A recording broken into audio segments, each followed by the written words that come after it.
Hi, I'm host Eric. Welcome to Talking with Famous People. And I'm here tonight with host Taylor and some people such as JC, Lorenz Walker, and Wobble, as well as Callum. I would like to talk about a topic. I don't have any particular preference, but did anybody have any topics in mind? I've got a couple things I can come up with if need be. Okay, well, let's talk then about more about the issue of engaging with people in the world and dealing with them in this way or that way, and what sort of impacts that has on. Did you finish anxiety? We got Or did I get sidetracked. I think we got sidetracked into Dremling AR-15s. Um, which but is just a cool phrase. right. That But could almost be an argument in debate. what? Dremling. Drilling 50. You're just Dremling AR-15s. It's like an expression that means like shifting ground or something. I don't know. But I want to talk about the perceptions of others and moving through the world and carrying oneself in certain different ways, as we started to talk about in perceptual dominance video. This, of course, manifests in a lot of different ways. I think that certain people move through the world with an attitude of purposefulness that includes getting other people to do stuff. I think other people move through the world with an attitude of focused on what they want to do or whatever. And still other people move through the world with an attitude of seeking direction in some sense. And others have a clear direction, but want to be very solo about it, introverted about it, or whatever. So you can sort of view the world as breaking into, I guess, for two dichotomies. The first one being desire to employ the energies of others towards a goal that you have, versus the desire to be led in those areas so that you don't have to worry about it or think about it. And then the other vector is desire to be left alone to do your own thing that's not project focused, so that it's like, well, I don't have any big goal or plan or anything. I just want to ideally to be left alone to do my own thing, to get massages and paint and stuff like that, possibly. Or I think your ISFP or INFP, they're not moving through the world either as seeking to direct, seeking to be directed, nor are they seeking to direct themselves. They're seeking to be fundamentally undirected in every sense of the word. Ideally for them. I mean, the thing is, if they have to do shit, they want directions because it makes it easier for them to do it. But they'd rather not have to do shit at all. Do you think that's accurate? No, I want to do lots of shit. You do have to do I shit. would rather know how to do stuff on my own, but I have to ask. Huh? You don't have a goal. I mean, it's not like you. Maybe. No, but what I'm saying, Katie, is my point is that you would rather not have to do shit. Whether you have to or not is not relevant. I'm not saying you do or don't have to. I'm saying you'd like to not have to do shit. You want to play. You like to do shit. You like playing. You don't like doing shit like, I don't know. Look, you and I play in different ways, Katie. For me, I want to get shit accomplished one way or another. My position is that the ISFP, INFPs, they ultimately don't really care about getting shit accomplished. It's not necessary for them to feel good about themselves. And so they end up having this sort of ongoing life struggle with, I know I'm supposed to be productive. I know I'm supposed to be doing this shit, blah, blah, blah, blah, blah, blah. But they really don't care about it deep down. And they just sort of feel guilty. Well, if you want to lead back into anxiety, that's probably actually where most of it is from, is because we don't get shit done. Getting shit done will actually help your anxiety. We just, if you ignore it, and do the little pleasurable stuff every day. Because you're not meant to be in a world where you're supposed to get shit done. You're not a shit doer. Yeah, but like, if you don't do shit, then life's kind of miserable too. So, Right. Well, it's life is doing shit. But if people didn't expect you to do shit and you just sat up and everyone just hung out at the park all the time. I mean, like, yeah, okay, I would be happy, but right. That's my only point. Is that would be nice. That you feel like finally everybody stopped being so worried about fucking this and that and this other garbage that they're always worried about, and now we can just chill. Finally, that would make perfect sense. I think to most INFPs and ISFPs. For ENTPs, I don't want to direct people exactly, but I want to do stuff that necessitates other people's being involved in it. Good night, Wobble. Thank you for talking with me. I appreciate it. It was very nice chatting with you. And he is, by the way, for you guys who came in late, he's Dutch. That means he's from the Netherlands or Holland, but Holland's not technically the name of the country. He's mentioned that. Oh, because they don't have those in Europe, huh? No. Like random people don't go buy those. Yeah. I'm sure he feels quite like. See, this is what they say on the news about America. You know, I wouldn't be surprised if it's about that. I'd never heard. He'd never said anything before. I had no idea he was Dutch. Is that common there? I live in the Netherlands. Fuck. I'm that American. It's not common. That's the thing. I don't think it is it? Having a bunch of guns? No, it's not. It's not. No, it's not. Especially not in an urban area. Right. Kansas has one of the loosest gun laws. I mean, I'm around here. It's not. She doesn't. No. Around here, our reference points are like this and this. So I'm saying it's not common. Alright. Around here is Kansas, right? In Kansas, in rural Kansas. Wobble says he never saw someone with a real life gun. I mean, you've seen like the military people in Europe holding those kind of guns, right? I mean, I grew up I'm 45, so Callum's from Ireland. I'm 45, so when I was a kid, you know, my dad had a rifle that he kept in the closet, and he kept right next to it, stacked the bullets, and he told me, "Don't play with it," you know. And of course, at some point, I played with it, but anyway, yeah, we are off topic. So, JC, what was the topic? Oh yeah, perceiving of things as we move through the world. So, this sort of thing is going to contribute to a certain perception of me, obviously. Yeah, sure. If you were going to make a judgment about me and say like, okay, well, this is the kind of guy he is. I don't mean judgment like judge me, but part of your perception is necessarily going to involve the fact that I'm a little bit scattered and prone to getting off topic like that. So, in a casual environment like this, where I feel very relaxed and not stressed out or anything by potentialities of an interaction. For example, when I went to the work thing today and I was dealing with the parents and dealing with my new partner, I wasn't stressed, but I felt the significance of it, and I was on, you know. I was much more on than I am right now.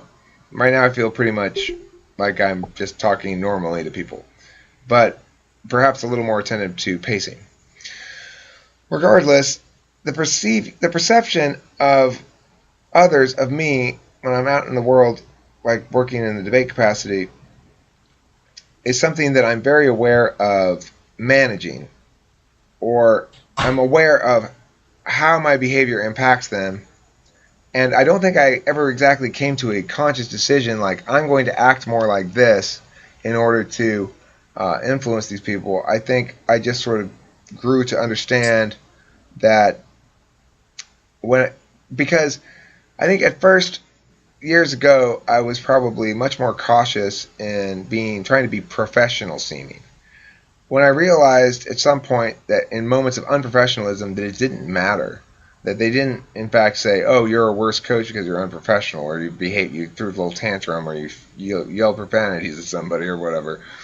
Then I eventually came to determine, in fact, the perception is a positive one. If you have certain other elements in play, it reinforces the notion that he gets a pass. He doesn't have to. He doesn't have to follow any of those rules, and he knows that, and we know that, and he's making it clear to us that he knows that, and we know that. Therefore, it must be true. And since that's true, it must be true that he's really special, right? These sort of perceptions are things that are kind of counterintuitive sometimes. That by taking more liberties and being less normally professional, that can pay off in good ways. But of course, it's all predicated on the manner in which you're expressing that unprofessionalism for me, because if I'm expressing it by being too intense and stuff, well, that's acceptable for a coach. It's within certain bounds. If I'm expressing it by not caring, then it's not acceptable. It really boils down to caring. So, keeping in mind what kind of perceptual vulnerabilities people in general have, then it just makes sense to carry oneself as the perception that you want to generate in other people. Which is why I'm quite direct and quite curt and no nonsense with parents and stuff, because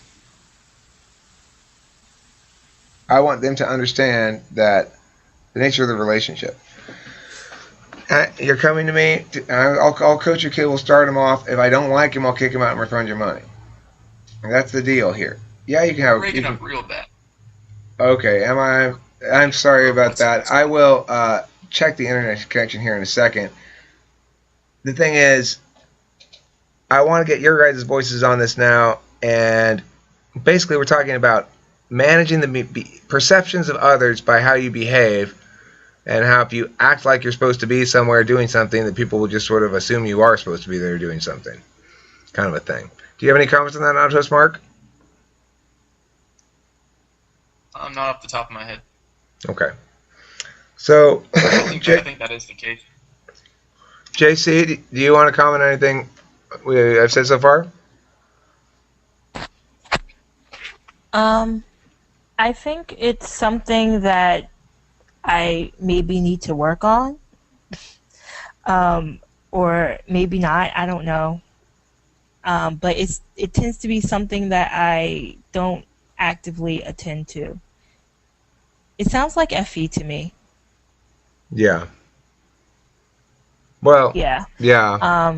But it's more. It's not that I don't. It's not. I'm not saying it in a bad way. I'm saying like people like my sister, for example.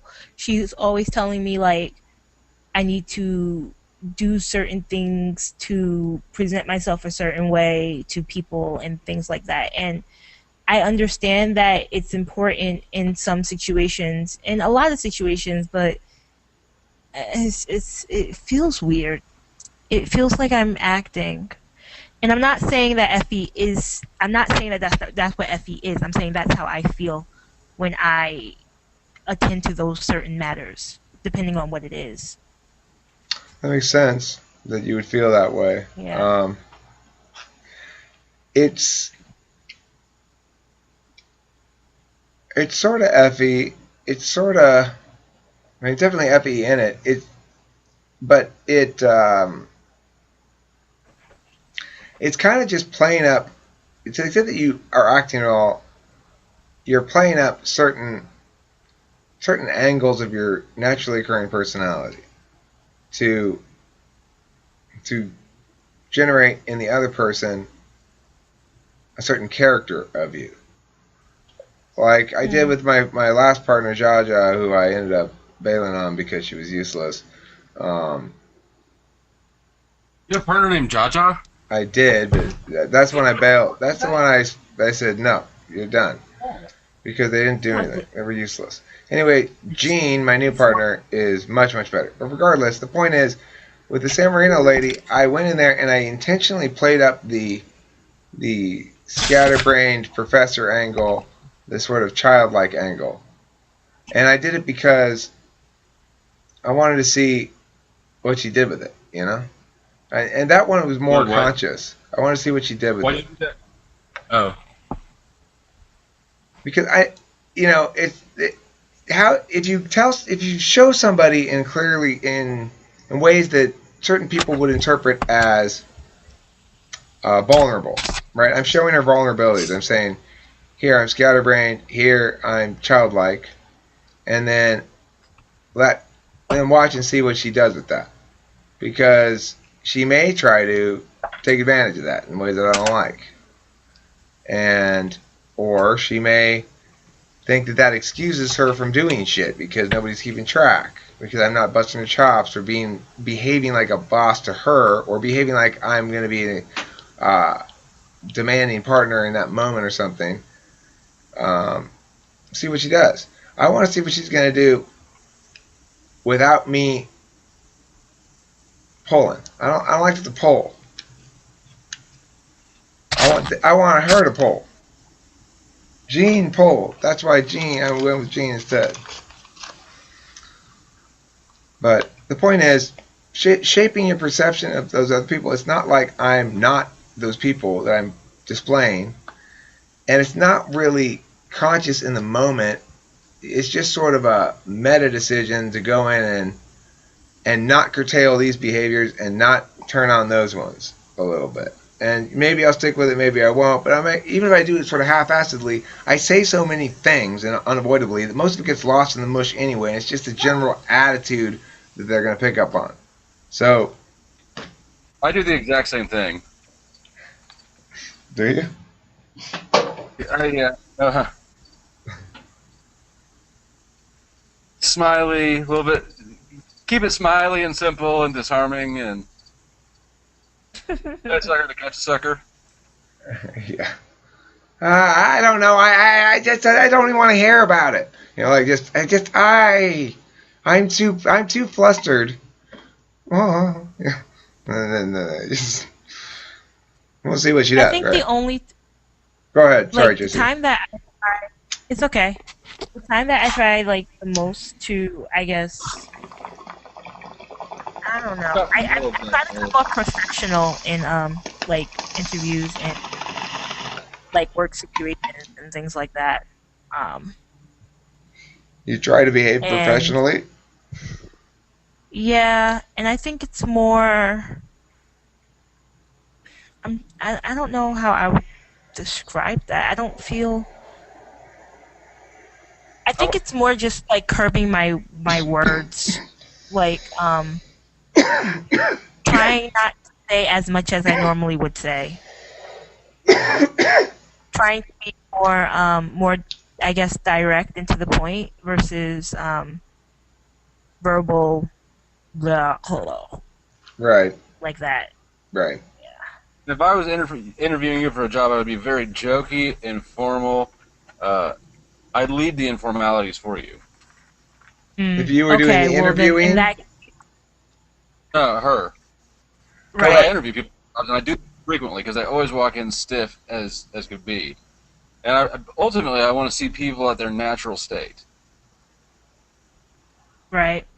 Well, in the instant that I did, if I felt comfortable enough with you where I kind of turned that off or just stopped thinking about it, I would then do the interview, feel like myself, be comfortable, and then after the fact, I'd be like, why did I say this and that and that and this, and oh my god, I suck, like that. I would just be so annoyed with myself for not being more professional about it. And I'll just tell you that when I do get people out of their shell, I don't think I've ever had anyone perform worse. I'm not saying it's better or worse. It's just not what I want to. I don't know. Not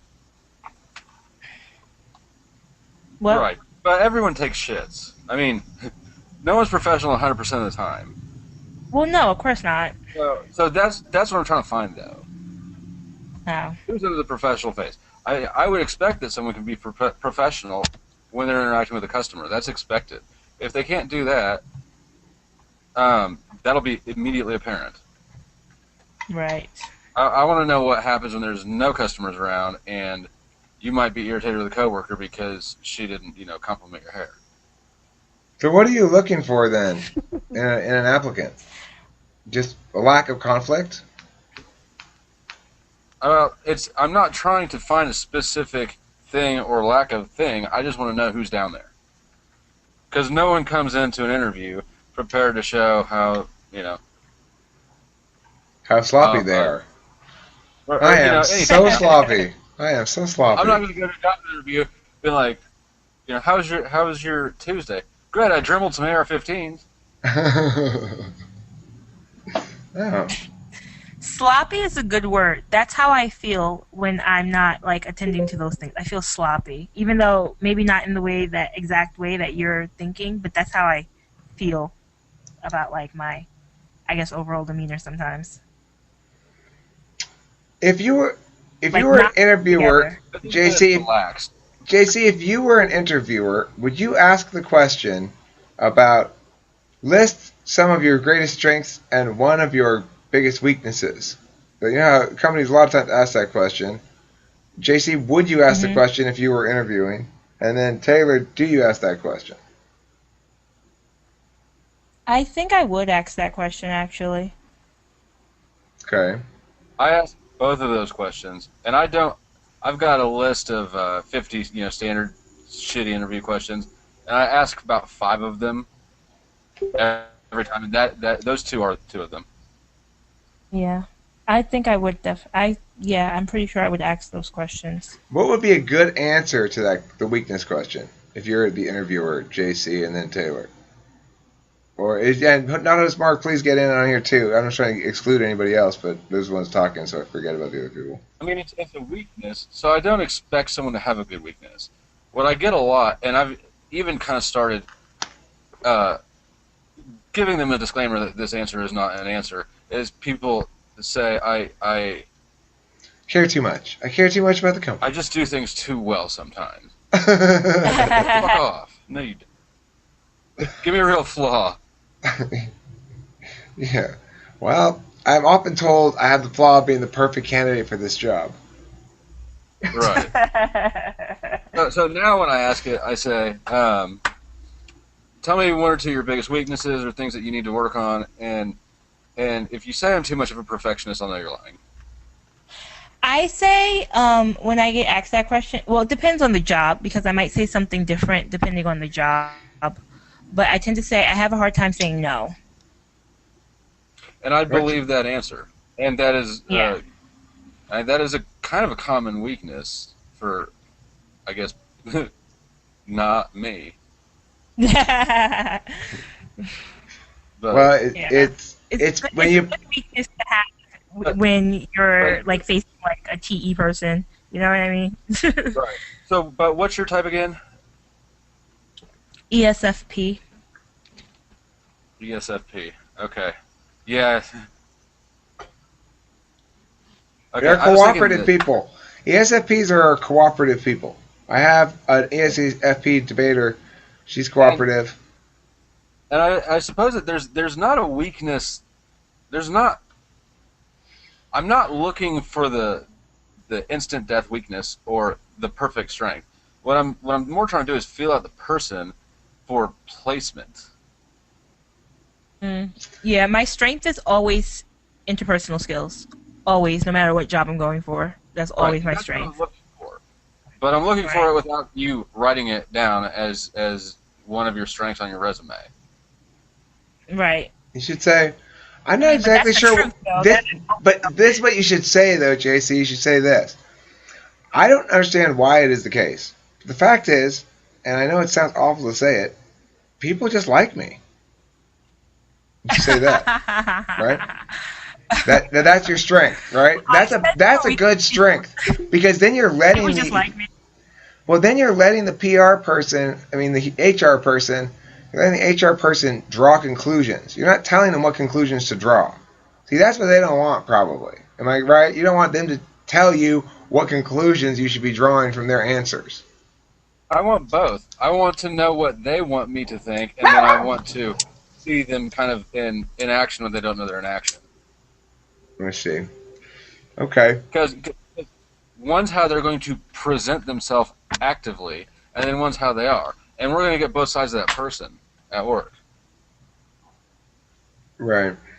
Well, I hired at my old job, but it was a little bit different than normal hiring because I was looking for people who knew how to do certain debate formats, which limited the field substantially, right? It's like they're not. If you put up an ad for a policy debate coach, you will wait and wait for answers. What is that? That? Hmm? I don't. There's a whole world of debate out there that I don't know about, but it's arguing sport, so it sounds like fun. Yeah, you should try it. You'd be an excellent coach, I'm sure. You'd be a fantastic coach. You'd love it too. Have your own warrior squad going in, slaying people with slaying people's bad arguments. It's fantastic. Now, also, But I want to know what that kind of debate is. Which kind? What's the one that you said like policy debate? adverb, Policy debate is the the policy debate's the hardest kind of debate in that it's any kind of argument goes. There's no structural limits to the argumentation beyond the natural structural limits of debate. So there's still a burden to affirm, but you could argue against it if you wanted to, right? But you have to theory argument it out. But there are certain concepts that are assumed going in as default by everybody, that app has fiat, that app has the burden to affirm, that basic things like that. But basically any kind of argument goes. So sometimes people will run an AFK, like Edmund, I was talking to him, what he ran in camp this year as they started the policy topic. Policy topic comes out at the end of the previous year and it lasts for the whole year because you have to make a plan and you be prepared to answer any plan on the broad topic area of the United States should substantially increase diplomatic and or economic engagement with the People's Republic of China. So, like, for example, he ran a Taiwan. What's that? That sounds like a very long-term project. Well, the thing is, you have your first. I want less structure. Well, for my next hot. The less structure is PF. Then you want to do PF. Public forum is a new topic every month. You scramble to prep it out in a couple of weeks, and you get your kids out to the tournament. Now you got a kid coming into debate age, so it would make sense, The other thing is you've got a kid who probably has the right kind of brain, and certainly would have the right coach, right kind of brain, to go and fucking kick ass and be like a national champion or something. Now, well, she's too young still. How old is she? She's like first grade, right? Yeah. Yeah. Okay. So they can't really. No, she looks like a first grader. I do work with kids all the time, yeah, so I can kind of tell how old they are. But You've been browsing. It's cool. But the thing is, she's not going to be ready for competition until 5th grade for elementary. She will be ready for elementary for sure in 5th grade, and probably in 4th grade. Advanced 4th graders can do it. And then what you want to do is just, it'll be a few years before it's your new hobby, unless you want to start coaching somebody else's kids right now. If you want to start with your own kid, then anticipate starting in a few years. What's that? I coach adults. You coach adults? What do you coach them at? Just in day-to-day life, like. Never mind. Do you need to tell them that your fucking burger's raw if it's raw. Right. Well. I tend to tell people what they need to say when they're inhibited by their FE. Interesting. She's not combative. Like, she's done some soccer and stuff, and she's great at it until it's actually time to scrimmage. And then she doesn't understand why those Mexican boys are being so rude. For which sport is this? Soccer. Soccer. Have you considered enrolling her in polo? I have not. Like the horse kind or the water kind? The horse kind. But with my recommended change, to change out the horses for mules to make it safer for children.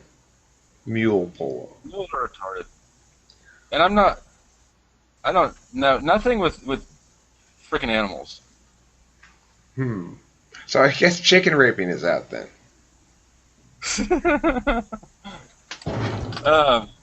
Yeah. I mean, that's one of those sports you really only want to listen to on the radio.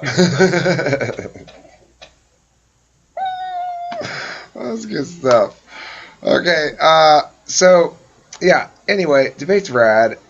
The thing is, you're going into battle against fully worthy opponents. You're battling other coaches who are also really smart. You know, you'll find they are nevertheless.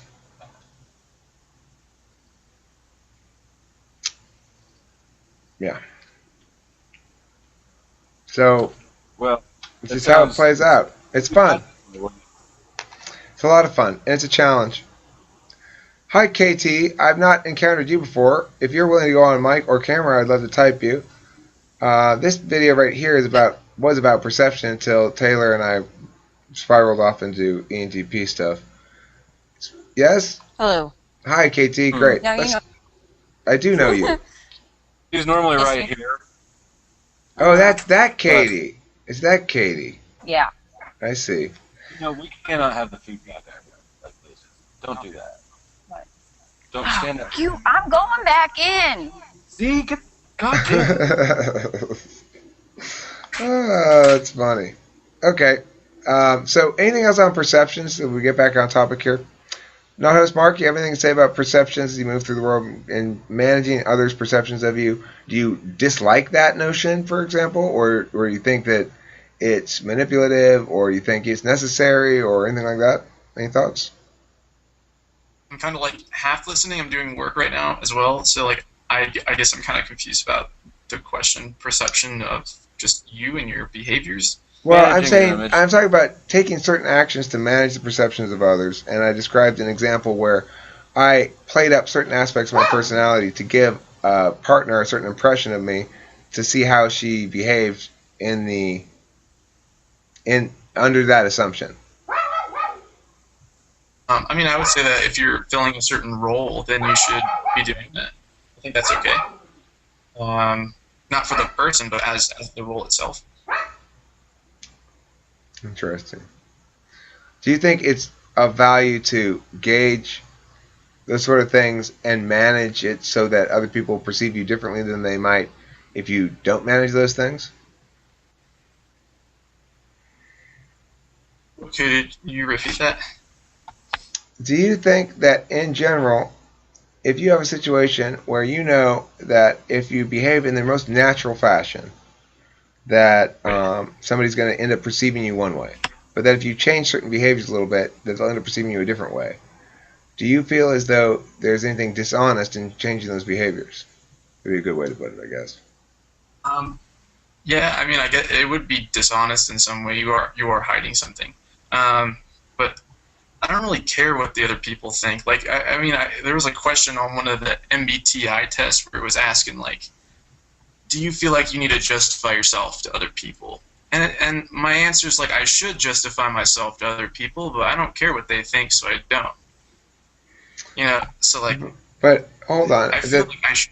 Let me just clarify on a point regarding the others' perceptions. I'm not saying worrying about whether they find you acceptable or something. I'm saying managing it so that they perceive you as either, well, for example, in my thing, it's a business thing, right? Trying to get them to perceive me as a certain kind of value and a certain kind of professional object rather than some other kind. But you're filling a role, which I would say is appropriate. Okay, so it's okay in business but not in personal life, would you say? As a general rule, I guess I would say that. I haven't thought about that much, but as of right now. I haven't That's thought what about I'd it say. much either. I'm curious about it now that I'm thinking about it. It sounds kind of dishonest. It sounds kind of manipulative. I mean, not in like a dishonest, deceitful kind of a way, but it sounds at least like you're playing people a little bit. But it doesn't really feel like that when it's happening. It could also be, you could also view it as manners. Manners. If you're not, I mean, people don't want to hear every thought that you have or every opinion. You have to pick some. Right. You got to kind of choose what ones you use and what ones are just. Might as well Who gives a choose shit? those that affect positive outcomes. Right. I mean, See, you have to hide something. Like you can't just throw everything out on the table. You can't be completely open. I don't think necessarily shaping your behavior is hiding things. It's saying, I think it's an acknowledgement of the social norms. There are social norms, and people don't like it when. I mean, that's why we don't walk around pointing out strangers' flaws, even though it would be gratifying. yeah. I mean, I don't notice them very often. When I do notice them, I probably want to point them out sometimes. Like the lady taking too long in line in front of me, I might Right, feel a if someone's strong urge to point that out. Or you ever get behind an old woman at like when you're buying groceries and she's bought a card for her grandkid and she opts to stand there and fill out the card and envelope it and seal it before she gets the fuck out of your way? I haven't experienced that, but it sounds miserable. I have certainly experienced this though. Okay, so what I want to do first is return this item onto this card, and then we're going to return these two items onto this card. Now, with the cash back from this receipt here, I want to put half of that onto this perfume, and I want to pay the other half for this card here, and I want to pay cash for this thing. You know, that is just like, fuck you, fuck you, fuck you, fuck you! Get out of my way! I've been the like customer service person for that. I hate that. That would be. I actually don't mind it. It depends on the person. Like sometimes if they come and they know exactly what they want to do, it actually helps the situation a lot quicker. But like when they come and they kind of want, like, and you have to tell them all of their options, like that can take a lot longer. You know? Right. If you're going to be a pain in the ass, you might as well be competent at it. Right. Yeah. Okay, so wait, go back to the beginning here. So I can stand at either this window or that window, right? Yes, sir. Okay, now my object, what is it again? An item you want to return. Oh, God, that sounds miserable. I would fucking throw my shoe at things if I had to deal with people who were being belligerently stupid. Have you ever waited tables? No. I haven't. It's so bad. I feel like I'd be good at it though. You probably would. I legit feel like I would be a great waitress. Like I was so bad at it. I did it for a semester in college, and I just could not possibly give a shit. Certainly not for 8 hours on end, whether someone's steak is their definition of medium rare or if it's medium. Because this is fucking Applebee's. Yeah, you shouldn't be ordering steak at Applebee's in the first place, sir. I hate to break the news to you. This is not a steakhouse. But recognize that you're in a sit-down Schwann's. What's a And treat it Schwann's? accordingly. The food trucks that drive around. I don't know those. There There's must lot be a of shit going Kansas on outside your garage. thing. I think it's probably a Kansas thing. But yeah, they're like the expensive gourmet, like frozen food.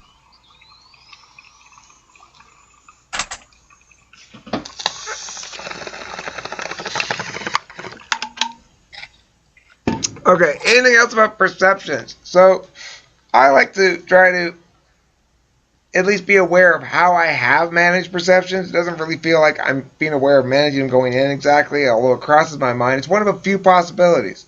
It's like the other day I was driving home from someplace and I said, okay, what am I going to do to get dinner? I could stop at the supermarket and get supermarket chicken. I could go to this restaurant, I go to this restaurant, I go to this restaurant. I was thinking, and I started thinking about other things, and then I just found myself pulling into the supermarket parking lot. And I said, oh, I guess I decided to go here. I mean, so that's the thing. When I was talking about managing other people's perceptions, I'm not actually managing them up front. I'm just sort of realizing after the fact how I did manage them. Mm. But you do manage them. It's just a subconscious process. Yeah, I guess it's just kind of autopilot-y. I do think about it explicitly in between actions, and it informs the next time I do it, but when I'm doing it, I'm not actively thinking about it. I think is how it probably plays out. When you Anyway. reach the next level of ENTP, you won't even think about it anymore. But I like to think about it. I need topics after all, Taylor. You see, if you have a need for topics, then it's important to be able to open all the cans. Okay. Thanks for watching Talking with Fans, people. Don't forget to eat plenty of cheese.